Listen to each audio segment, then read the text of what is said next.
ગુરુ પૂર્ણિમાના પાવન અવસરે સૌરાષ્ટ્રના સુપ્રસિદ્ધ યાત્રાધામ વીરપુરમાં આજે વહેલી સવારથી જ ભાવિકોનો ભારે ઘસારો જોવા મળ્યો હતો। દેશ વિદેશમાંથી હજારો ભક્તો જલારામ બાપાના દર્શન અને ગુરુ ભોજલરામ બાપાની સમાધિના દર્શન માટે ઉમટી પડ્યા હતા। ગુરુ પૂર્ણિમાના પાવન પર્વે યાત્રાધામ વીરપુર ભક્તિમય વાતાવરણમાં રંગાઈ ગયું હતું। પૂજ્ય સંત શ્રી જલારામ બાપાની જગ્યાએ ગુરુ પૂર્ણિમાનું વિશેષ મહત્વ હોવાથી વહેલી સવારથી જ ભક્તોની લાંબી કતારો જોવા મળી હતી। ગુરુ પૂર્ણિમાના દિવસે પૂજ્ય જલારામ બાપાના ગુરુ પૂજ્ય ભોજલરામ બાપાની સમાધિનું વિધિવત પૂજન જલારામ ગાદીના ગાદીપતિ પૂજ્ય રઘુરામ બાપા તેમજ જલારામ બાપાના પરિવારજનોના હસ્તે કરવામાં આવ્યું હતું। તેમજ અમદાવાદ, સુરત, બારડોલી, નવસારી, મુંબઈ, મહારાષ્ટ્ર સહિત દેશ વિદેશમાંથી આવેલા ભાવિકોએ સંત શ્રી જલારામ બાપાના ચરણોમાં શીશ નમાવી આશીર્વાદ પ્રાપ્ત કર્યા હતા। જલારામ બાપાને પોતાના ગુરુ તરીકે માનતા હજારો ભક્તોએ દર્શન કરીને ધન્યતા અનુભવી હતી। સમગ્ર દિવસ દરમિયાન યાત્રાધામ વીરપુરમાં ભક્તોની સતત અવરજવર રહેશે અને યાત્રાધામ વીરપુર જય જલારામના જયઘોષથી ગુંજી ઉઠ્યો હતો।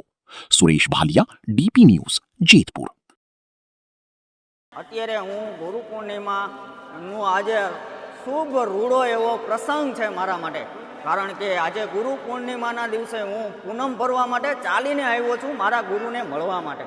હું જેને ગુરુ માનું છું એવા સંત શિરોમણી જલારામ બાપાને મળવા માટે આવ્યો છું અને ખાસ કરીને અમે દર પૂનમ ગોંડલ જલારામ મંદિરથી ચાલીને પૂનમ ભરવા માટે આવીએ છીએ। મારું ગામ તો જસદણ તાલુકાનું નવા ગામ છે, પણ અમે ગોંડલ જલારામ મંદિર રાત્રે 11 વાગે 3-4 મિત્રો ભેગા થઈ અને ત્યાંથી ચાલીએ અને ખૂબ મજા આવે છે। રસ્તામાં ખૂબ ઉત્સાહ સાથે જય જલારામના નારા સાથે અમે ફાઇનલી અમે 5 વાગે 4:30 વાગે વીરપુરધામ પહોંચી જતા હોય છે। કેટલા સમયથી તમે ચાલીને આવો છો? અમે તો ઘણા સમયથી ચાલીને આવીએ છીએ અને ખૂબ ઉત્સાહ સાથે ચાલીને આવીએ છીએ અને જરાય થાક જેવું લાગતું નથી અમને। દાદાને પગે લાગી કેવી ધન્યતા અનુભવ? ખૂબ ધન્યતા અનુભવું છું। જલારામ બાપાને તો અમે એના મુખ જોવા માટે તરસતા હોઈએ છીએ કે ક્યારે પૂનમ આવે અને ક્યારે અમને જય જલારામ।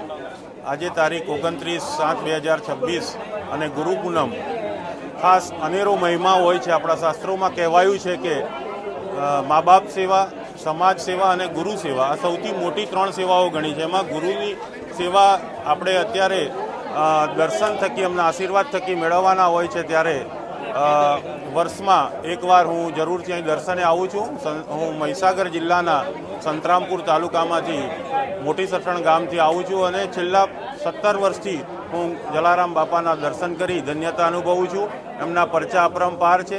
એમની પરચા થકી મારા જીવનમાં ઘણા કાર્યો સફળતાપૂર્વક સિદ્ધ થયા છે અને આપ સૌને વિનંતી કે આપ પણ જલારામ બાપાના દર્શને આવો અને બાપાની કૃપા મેળવો। એવા સૌને જય જલારામ।